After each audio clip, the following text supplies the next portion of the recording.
wajib tawaf, apa beza wajib dengan syarat tawaf? Dah Ustaz tadi sebut syarat tawaf ada 6. Ini wajib tawaf. Syarat dah saya sebut tadi, mesti daripada awal sampai akhir kita ada syarat tersebut. Tak boleh kita tengah-tengahnya hilang. Sekejap pun tak boleh. Macam tadi, buat wuduk, batal wuduk, batal. Pergi ambil wuduk, sambung. Begitu terbuka aurat, tak boleh. Patah balik, ustaz balik, betulkan. Begitulah syarat tawaf tu. Maknanya mesti ada dari awal tawaf sampailah selesai tawaf kita. Baiklah, sekarang kita membicarakan wajib. Wajib tawaf itu maknanya mesti ada dengan kita pada masa yang diperlukan saja. Bukan setiap keadaan, bukan sepanjang tawaf.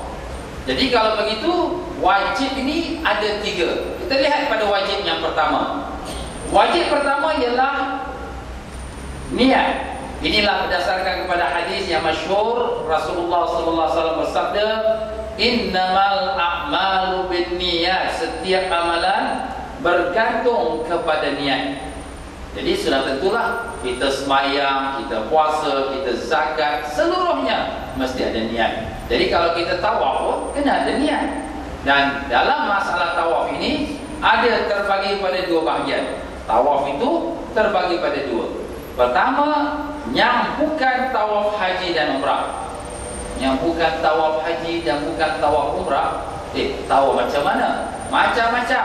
Ada tawaf yang dinamakan tawaf kudum, tawaf wada, tawaf sunnah, tawaf nazar. Ini semua bukan haji, bukan umrah. Dan tawaf-tawaf ini wajib niat. Wajib niat. Pada permulaannya tak niat, maka tidak sah. Itu tawaf yang bukan tawaf haji dan bukan tawaf umrah. Jadi kalau misal kata sekarang saya nak mengerjakan tawaf, daripada saat saya datang ke Hajar Aswad, saya mestilah meniatkan aku tawaf. Tawaf haji, tawaf wada, tawaf selamat tinggal, tawaf qudum, tawaf selamat datang, tawaf sunat atau tawaf nazar. Tetapi kalau sekiranya saya mengerjakan tawaf haji atau tawaf umrah, maka di sini afdal, yang lebih baik, lebih utama kalau dia berniat. Andai kata kalau dia tidak niat tawafnya, maka tetap tawafnya itu sah. Kenapa ustaz boleh tawaf sah pula sedangkan dia tak niat? Jawapan kita, tawaf haji adalah salah satu pada rukun haji. Tawaf umrah adalah salah satu pada rukun umrah. Jadi kalau sekiranya kita dalam ibadah sembahyang, kita ada berapa rukun sembahyang tuan-tuan dan puan-puan? 13. Alhamdulillah. Baik. Bila kita mula sembahyang Allahu Akbar, aku solat fardu zuhur 4 rakaat tunai kerana Allah. Okey, kita dah niat. Waktu kita pergi rukuk, kita niat lagi tak? Tak ada. Waktu kita pergi sujud, ada niat lagi tak? Aku sujud. Ada? Tak ada. Jadi cukup walaupun 13 rukun, tapi cukup pada niat yang pertama saja. Yang lain semua tu dah tertakluk di bawah niat yang pertama. Sebab semuanya satu ibadat, solat. Begitulah dia tuan-tuan dan puan-puan ya. Kalau sekiranya dia mengerjakan haji, apabila dia mengerjakan haji, dia pun niat aku niat haji. Jadi apabila dia niat haji, termasuklah semua rukun-rukun haji yang bawahnya, wukuf Arafah, tawaf, sa'i, bergunting, bercukur, dan semua wajib-wajib haji, melontar, bermalam di Mina, di Muzdalifah, semua itu sudah termasuk di bawah niat aku niat haji. Jadi apabila kita sudah niat haji, bila kita pergi wukuf Arafah, kita tak perlu kita niat aku wukuf Arafah. Bila kita bermalam di Muzdalifah, tak perlu kita niat aku bermalam Muzdalifah. Bila kita melontar jamrah, tak tak perlu kita niat aku melontar jamrah, tak perlu lagi. Kenapa Ustaz? Sebab semua sudah termasuk di bawah niat yang pertama, aku niat haji.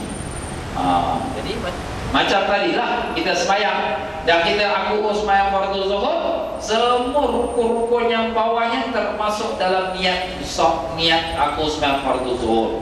Jadi rukuk ke, sujud ke, i'tidal ke, tahiyat ke, tak perlu lagi kita niat untuk nak buat perkara rukun-rukun yang berikutnya.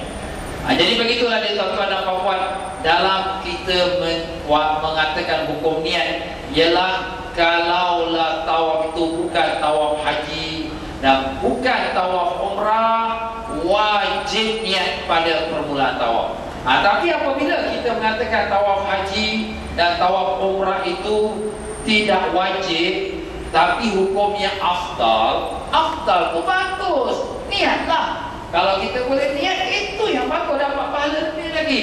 Jadi bila kita berada di depan Kaabah atau depan Hajar Aswad, kita nak mulakan tawaf haji. Tawaf haji nama dia tawaf apa tuan-tuan? Tawaf ifadah. Ataupun tawaf umrah, kita niat aku tawaf ifadah, aku tawaf umrah, kita niat, kemudian kita teruskan. Tapi kalau kita terlupa niat, sah tawaf kita. Seumpama kalau kita daripada hotel kita ambil wudu, kita pun dah niat dah bertaklid mazhab Hanafi, pasal takut nanti batal wudu bila kita tawaf mazhab Syafi'i, batal wudu tersebut lagi perempuan. Jadi kita pun dah memang aku nak pergi tawaf. Sampailah ke Masjidil Haram, masuk Masjidil Haram, dia tengok Kaabah, wah dia pun dah menangis. Syahdu dia, sayu hati dia tengok Kaabah. First time dia datang Mekah, pernah tengok Kaabah, rasa hati dia sangat sedih dan sayu. Kemudian dia pun ikutlah ustaz dia pimpin sampai depan Hajar Aswad, dia menangis saja. Dia pun ikutlah baca doa sama-sama zikir. Dia lupa nak niat. Pasal dia begitu syahdu dia tu sampai lupa nak niat. Jadi dia pusing, pusing kan. Allahu Akbar, aku tadi tak niat lah tawaf umrah, aku tak niat tawaf haji. Macam mana? Jawapan kita, sah tawaf dia. Kenapa? Kerana tak disyaratkan, tak diwajibkan. Tapi ingat ya tuan-tuan dan puan-puan, memang dia datang tu daripada hotel dia datang ke depan Kaabah pasal memang nak tawaf, cuma tak teringat nak niat tawaf. Tapi kalaulah dia pun diperintahkan oleh ustaz kata, pegawai kau pergi cari Cik Mamat ni, dia dah 10 jam tak balik-balik ni, pergi tawaf tak balik-balik, bini dia dah menangis dah bila. Ni pun kadang berlaku juga tuan-tuan ya. Jadi pegawai pun carilah, pusinglah Kaabah, pusing Kaabah, dah 7 pusingan. Alang-alang aku dah 7 pusingan ni, dah kira dapat pahala tawaf apa? Tak ada. Apa pahala tawaf? Hang datang ni nak cari orang. Nampak? Kita datang cari orang, bukan kita datang nak tawaf. Lain yang pertama tadi, memang dia dah siap wudu semua, pasal memang nak pergi tawaf. Jadi tujuan asal tu diambil kira tuan-tuan.